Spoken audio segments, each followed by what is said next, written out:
Welcome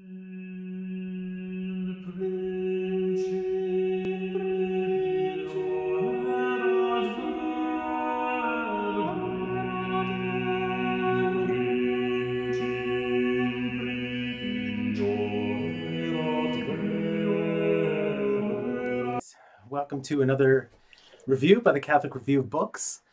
Tonight I'm going to do something a bit different than the previous nights. This time I'm going to be reviewing Bedeviled, a book by Colin Duriez, and the subtitle is Lewis, Tolkien, and the Shadow of Evil. This is a fascinating book. I consider myself a bit of an expert on Lewis. Okay, that's a stretch. I'm a big fan of Lewis's, not an expert. I've read probably almost everything he's written. Well, maybe 80% of what he's written. Whereas with Tolkien, I've read virtually nothing. Okay, I've seen the Lord of the Rings movies, and that's about it. Everything I know about Tolkien has been communicated to me by an endless number of nerds, professor colleagues, and students that I've had in the past. It doesn't stop me from appreciating this book, though, the fact that I know virtually nothing about Tolkien.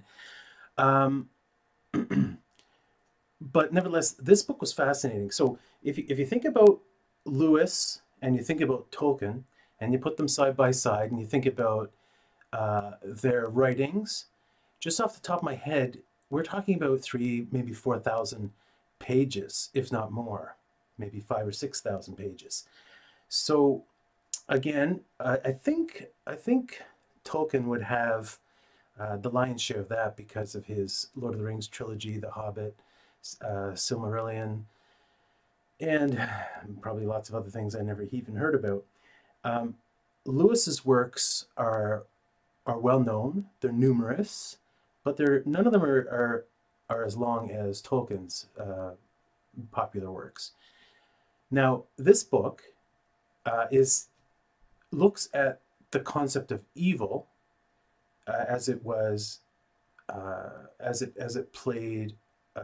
had a place in the writings of Lewis and Tolkien, especially, and more widely in the writings of the Inklings, and on out from there, with people like Dorothy Sayers as well. Now, again, who has the time to read 3,000 or 4,000 or 5,000 pages?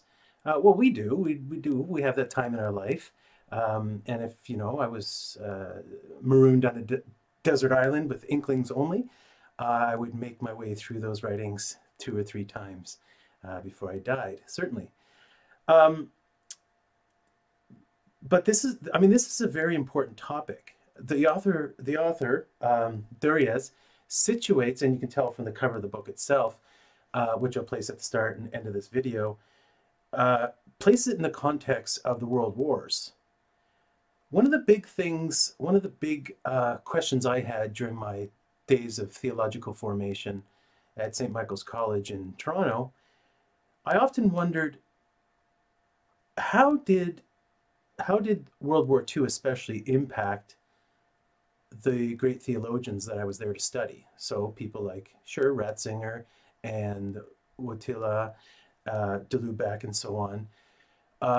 So they're on the French side, and on the and some of them are on the German side. Well, in Germany, in Poland, of course. How did World War I and II impact their thought and their writings? I often think that liberalism, the popularity of left-wing heretical thing that we call liberal Catholicism, is sort of a psychological reaction to especially World War II.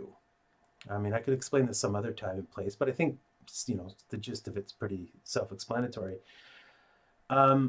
Ideas led to the mass slaughter of people. Ideas, in this case, socialism, Marxism, and Nazism, and the pedigree of Nazism that carried itself through the German ideological tradition. Um, who's to blame and all that? It's not really relevant to this fact. But the Germans have always been the best theologians since about Luther's time in the 16th century. Um, and so the they bore the brunt of the impact of World War II. Now, how did it affect them?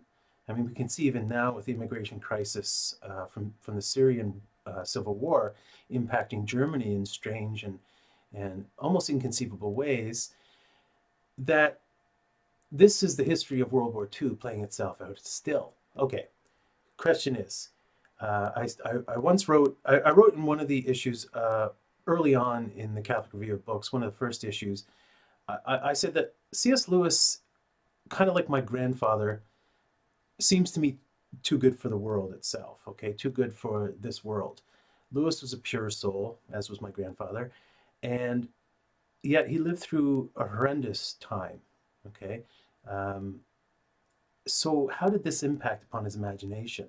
And Tolkien, again, I don't know him as well, but I can say probably the same thing goes with him. How did the evil which, in which they were immersed in the first half of the 20th century, how did it impact their fictional writing?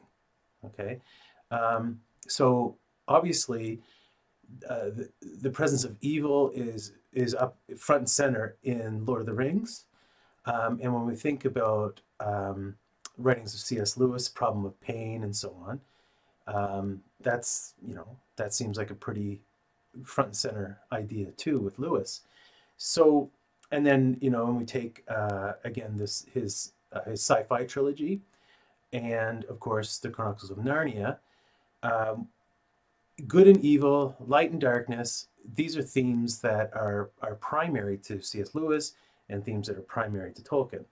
So the great thing about the Duriez book is that, barring the desert island and barring being washed up on its shores with the complete works of Tolkien and C.S. Lewis, um, he presents in a relatively short period of time, space of time, 150 pages, something around there, um, a wonderful analysis of the place of evil in their fictional writings, especially, but also in Lewis's and in some of Tolkien's non-fictional writing. So it's a beautiful book. And so again, I recommend it, I highly recommend it just for that. It's a wonderful synthesis, a wonderful brief presentation of this central unifying idea. And the author talks a great deal about how Lewis influenced Tolkien and vice versa, how it spun out to influence Dorothy Sayers, how Dante influenced all of them, and in the case, of course, of both Lewis and Tolkien, how the Nordic mythology, the Celtic mythology, and of course, Hebrew mythology influenced their writings.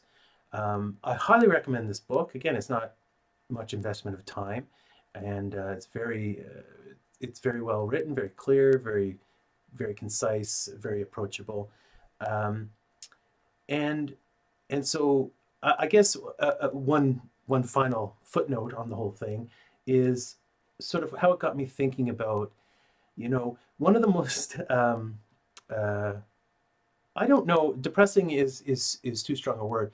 One of the strange, perplexing moments when I finally, after I made my way um, initially through the Divine Comedy, so you got the Inferno and then the Purgatorio, finally getting, after hundreds and hundreds of pages, finally getting to Paradiso. One of the things that I found a little bit troubling was that Apollo is invoked on in the first page, in the first canto of the Paradiso. I scratched my noggin over that one, and I've asked some scholars about that and so on, but I've never found a really satisfying explanation. I know all about the imagery and all that business, how how Christian culture um, took up and baptized, Greco-Roman mythology and so on. I understand that, but still, I mean, this is the greatest Christian poem ever written, the Divine Comedy. and to find the god Apollo invoked on the first page or the first canto of the Paradiso, I found a little bit annoying.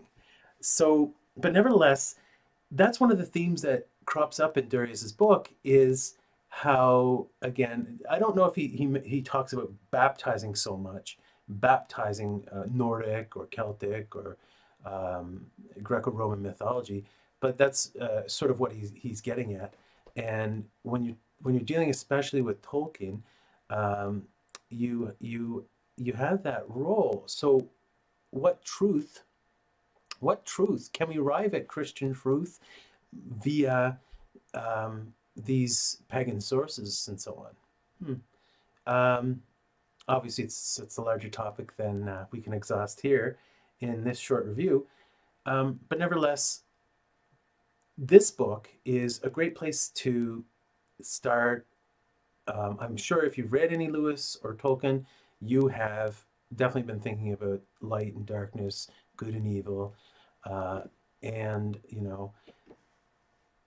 um, and you ponder. It's sort of probably been a philosophical jumping off point for you in your own thinking about these things.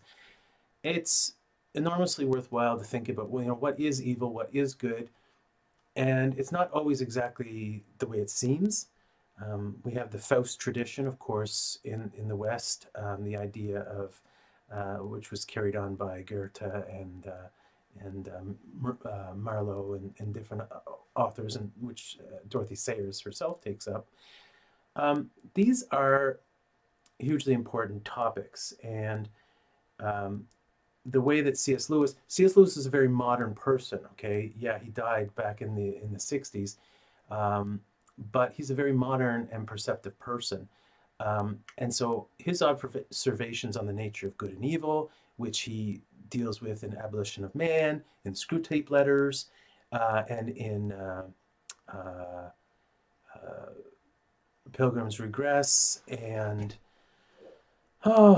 in lots of other places. They're wise and definitely food for thought. So anyway, I highly recommend this book. Put up by InterVarsity Press, great press. God bless you and have a good night.